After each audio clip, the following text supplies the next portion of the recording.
Buya, apabila puasa Syawal selama 6 hari dimulai setelah kita merayakan Idul Fitri tanggal 1 Syawal, setelah itu tidak melakukan hutang puasa, apakah itu salah pengertian? Jadi kalau ada ibu, langsung aja tutup poin nih, biar paham langsung nih. Ibu-ibu kalau punya hutang puasa, ibu pengen puasa Syawal kan?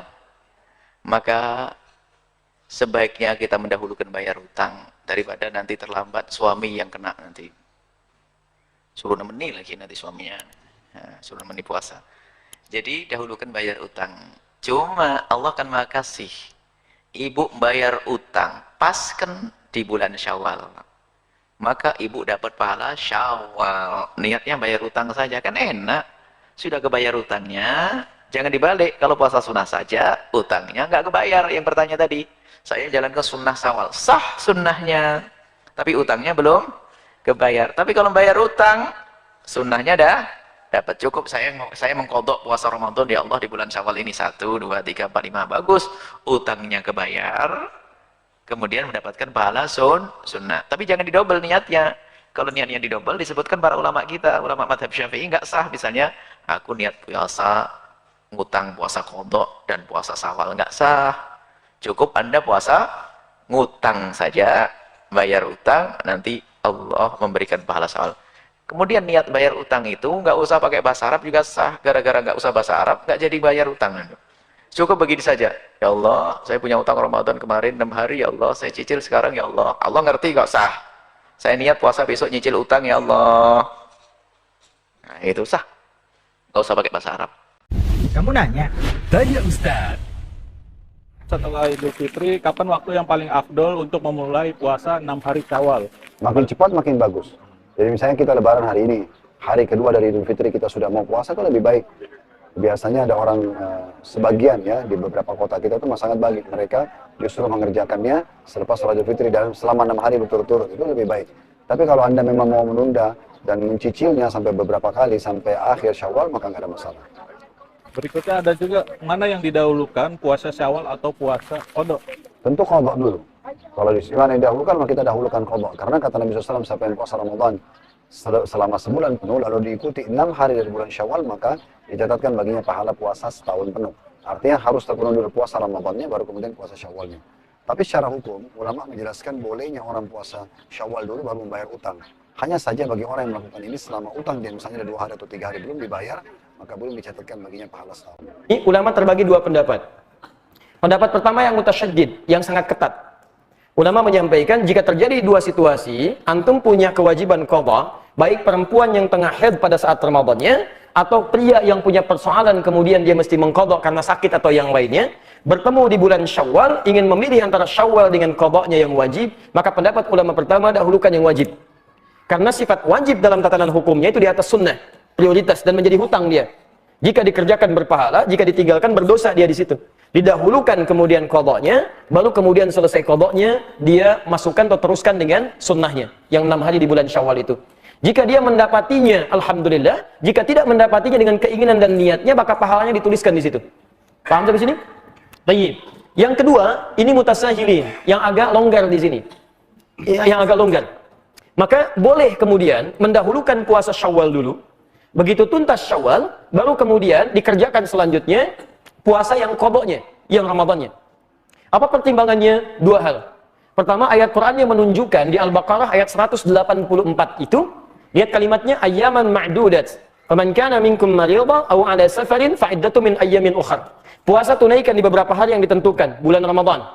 Tapi kalau Anda sakit yang tidak memungkinkan puasa atau di perjalanan yang menyulitkan puasa, silahkan ganti puasa yang tidak bisa ditunaikan itu di hari-hari lain. Ketika menyebutkan hari-hari lain, kalimatnya menggunakan ukhar, jamak dari kata akhar. Jamak dari kata akhar itu ada 2, satu ukhra, kedua ukhar. Kalau ukhra itu sifatnya terbatas, tapi kalau ukhar sifatnya luas. Maka Sayyidah Aisyah radhiyallahu taala anha itu pernah beliau mengqadha puasa di bulan Sya'ban ketika akan bertemu dengan Ramadan selanjutnya. Maka di sini dijadikan dalil kalau ada orang ingin mengejar Syawalnya dulu, diperkenankan dan dia bisa melanjutkan untuk qadha puasa di hari-hari yang lain pasca bulan Syawalnya. Paham sampai sini? Nah, tapi dari 2 pendapat ini, saya pribadi lebih condong pada pendapat yang pertama.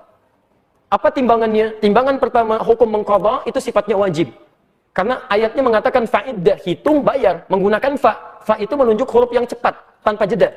Jadi begitu selesai, Anda punya kemampuan mengqadha, langsung qadha. Yang kedua, ini yang jadi masalah. Ketika Anda menunda untuk mengerjakan, masalahnya apakah Anda bisa memastikan Anda hidup sampai batas penundaan itu? Ini poinnya. Kita tidak bisa memastikan. Bahkan ada orang yang ingin tobat saja ketika mau masuk ke taklim, baru mau berangkat, Pak, di tengah jalan meninggal. Itu ada di Quran surah keempat, An-Nisa ayat 100. Wa may yuhajir fi sabilillah yajid lahu fil ardi maragaman katsiran was'ah. Wa may yakhruj min baitihi muhajiran ila Allah wa rasulih tsumma yudrikul maut. Ada orang ingin berubah dia, ingin berhijrah. Lebih baik dalam pandangan Allah dan Rasulnya, baru berangkat untuk berubah. Ya, dalam masa lalu itu, maaf, ada yang sampai bunuh 100 orang, pernah mabuk, pernah berzina, dia pengen berubah. Lalu dia berangkat ke majelis ilmu, ingin merubah dirinya. Ada sentuhan dalam dirinya. Tiba-tiba belum sampai ke majelis ilmu, di tengah jalan dia meninggal. Jaraknya cuma sejengkal. Lebih panjang ke tempat tujuannya. Maka Masya Allah, pahalanya dituliskan oleh Allah. Surga baginya. Faqad waqa'a ajruhu 'ala Allah. Berangkatnya dihitung sebagai tobatnya, langkahnya dihitung sebagai ikhtiarnya, maka dituliskan pahalanya. Faqad waqa'a ajruhu 'ala Allah. Anda bisa kebayang nggak? Pernah bunuh 100 orang, sering berbuat maksiat, dari mabuk macam-macam. Dia pengen tobat. Dia berubah, belum sampai ke majelis ilmu, diampuni dosa, dia meninggal dunia. Nah, syahidnya, mohon maaf, kaitan dengan kita pembahasannya adalah, lihat kalimatnya, jika orang ini saja tidak bisa memastikan kapan dia wafat, maka bagaimana dengan Anda yang berinisiatif untuk menunda qadanya? Apakah Anda bisa memastikan Anda hidup sampai selamanya? Belum tentu. Tapi poin keduanya, jika orang pernah bunuh 100 orang saja dia pengen berubah, Allah menjamin dengan surga, maka bagaimana dengan Anda yang nggak pernah bunuh orang? Nggak pernah Anda mabuk sebanyak orang tadi, nggak pernah bermaksiat seperti orang tadi, masa sih nggak ada waktu bagi Anda untuk berubah? Dan Anda sudah sampai ke majelis ilmu, dia dapat surga, kenapa Anda nggak dapat? Maka saya ajak semuanya, yuk, yang pernah bunuh orang, pernah bacok orang, pernah lukai orang, pernah macam-macam orang, tiba saatnya Anda berubah, Anda mau sampai kapan lagi begitu? Kalau dengan keterangan ini, dengan contoh ayat tadi, dengan kisahnya, belum menyentuh Anda berubah, mau sampai kapan seperti itu? Kalau Anda ingin bertahan dalam keburukan, maaf, Anda tertinggal. Fir'aun lebih duluan dibandingkan Anda. Lebih jagoan, dan dia lebih hebat dibanding Anda. Punya bala tentara, pernah mengaku Tuhan, pasukannya dahsyat. Anda siapa? Tidak lebih buruk dibandingkan Fir'aun. Dan Anda punya peluang untuk berubah. Anda pernah jadi pemabuk? Ayo, sekarang saatnya berubah. Anda pernah bermaksiat? Sekarang saatnya berubah. Mumpung ada kesempatan. Dan tidak semua orang soleh sekarang, bukan berarti masa lalunya pun baik. Ingat pesan saya, tidak semua ikan yang gemuk berisi daging seluruhnya, pasti ada tulangnya. Seperti halnya ikan kurus akan selalu punya dagingnya. Saya pun jangan dianggap soleh, menurut Allah barangkali airnya ditutup saja, sehingga tidak tampak dalam pandangan Anda. Hanya kita berubah. Ya, dan kesolehan itu tidak diukur dengan selalu harus dekat dengan persoalan agama. Mungkin Anda jadi pengusaha yang soleh, manfaatkan harta Anda untuk meraih surga Anda. Anda punya kedudukan, jadilah punya kedudukan yang soleh. Manfaatkan jabatan Anda untuk surga Anda, dan sebagainya. Itu yang coba kita kedepankan dalam kebaikan. Jadi singkatnya jawaban untuk Anda, silahkan Anda bisa lakukan. Qadha itu bukan bisa tapi harus. Bukan boleh tapi harus.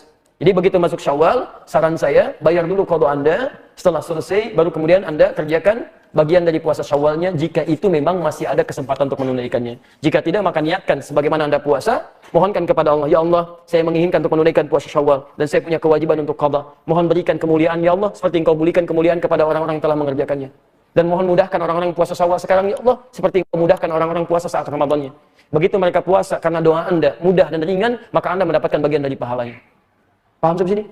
Jadi coba cari peluang pahala. Walaupun Anda tidak mengerjakannya, tapi Anda mencoba menitipkan bagian kebaikannya. Ibu sedang haid, tidak bisa puasa Syawal, tapi kan tidak menghambat ibu untuk mendoakan pada akhwat yang sedang puasa supaya mereka mudah puasanya, supaya mereka diringankan beramal soleh. Begitu mereka ringan amal soleh karena doa Anda dapat bagian pahalanya.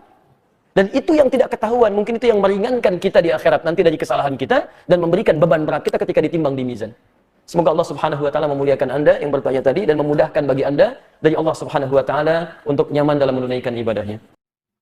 Bahagia kita dengar semangat orang untuk menjalankan sunnah Nabi SAW. Karena kita tahu setelah Ramadan ada puasa Syawal, untuk mendapatkan cinta Allah itu adalah mendekatkan diri dengan yang wajib-wajib, selesaikan yang wajib, setelah itu mendekatkan diri dengan yang sunnah-sunnah. Kalau tadi dikatakan dia akhirnya tinggal 1 Syawalnya, nggak ada masalah. Tinggal 1 Syawalnya, laksanakan di bulan Dzulqa'dah. Karena dia ada uzur. Makanya para ulama menyebutkan bagi yang sebagian ulama ya, ketika membahas tentang puasa Syawal, bagi wanita yang datang bulan atau bagi orang mungkin yang sakit sehingga dia tidak bisa puasa Syawal, akhirnya puasa Syawalnya di bulan Dzulqa'dah, semoga dia tetap mendapatkan pahala puasa 1 tahun. Karena dia telah berusaha menyelesaikan puasa Ramadan, kemudian dia puasa 6 hari. Hada wallahu a'lam. Assalamualaikum warahmatullahi wabarakatuh, Ustaz. Waalaikumsalam. Puasa 6 hari bulan Syawal ini harus berturut-turut atau boleh putus-putus? Man shoma Ramadan. Siapa yang puasa Ramadan Summa atba'ahu sittan min Syawal. Mengiringinya 6 hari di bulan Syawal. Tidak ada disebut mutatabi'atin, berturut-turut, tak ada. Syahraini mutatabi'aini, 2 bulan berturut-turut, tak ada. Dia bilang umum aja. Summa atba'ahu sittan min Syawal, diiringi 6 hari di bulan Syawal, tak ada. Summa atba'ahu sittan min Syawal mutataliyatin, berturut-turut, tak ada. Boleh di awal, boleh di tengah, boleh di ujung. Boleh berturut-turut di awal, boleh berturut-turut di tengah, boleh berturut-turut di ujung, boleh berpisah-pisah, boleh. Jika kita silaturahim lebaran, baiknya kita tetap puasa Syawal atau menikmati hidangan. Faman sya'a falyasum, waman sya'a falyaftir. Siapa yang mau melanjutkan puasanya silakan lanjutkan, siapa yang mau berbuka silakan buka. Jadi jangan merasa berdosa kalau dia puasa sunat. Tapi kalau puasa qadha jangan dibatalkan. Bapak enggak batal, ibu enggak, ibu enak nih baksonya, sotonya. Saya puasa qadha bukan puasa sunat. Mengganti kemarin takut. Oh, insyaallah kalau sama ngaji. Tapi kalau enggak sama-sama ngaji ya ini bahaya. Alah, baru taubat kemarin. Kalau Ustaz sendiri gimana Ustaz? Ustaz sedang puasa sunat. Sampai di rumah orang, rupanya disuruh makan. Saya tengok lauknya dulu. Oh, tengok sumber ayam kecil-kecil pula. Tapi kalau dimasakkannya ikan asin, oh tak mau puasa lah kita batalkan. Meniti earlier dengan ikan asin. Yang paling bagus itu bapak-bapak, ibu-ibu adalah puasa dulu ganti yang kemarin. Qadha dulu. Kemarin ibu kan tak puasa 7 hari. Nanti pas di Syawal qadha dulu 7. Habis qadha 7 baru 3. Jadi 7 tambah 3 sama dengan 7 tambah 3 sama dengan 10. 7 tambah 6 sama dengan 13. Qadha dulu 7, habis 7 baru tambah puasa 6. Berapa hari itu Pak Ustaz? 13. Oh, habislah kue hari raya itu Pak Ustaz. Nah, kata Imam Zakaria Al-Ansari, ada yang di bawah itu. Gimana caranya? Puasa saja 6 hari di bulan Syawal, niat qadha.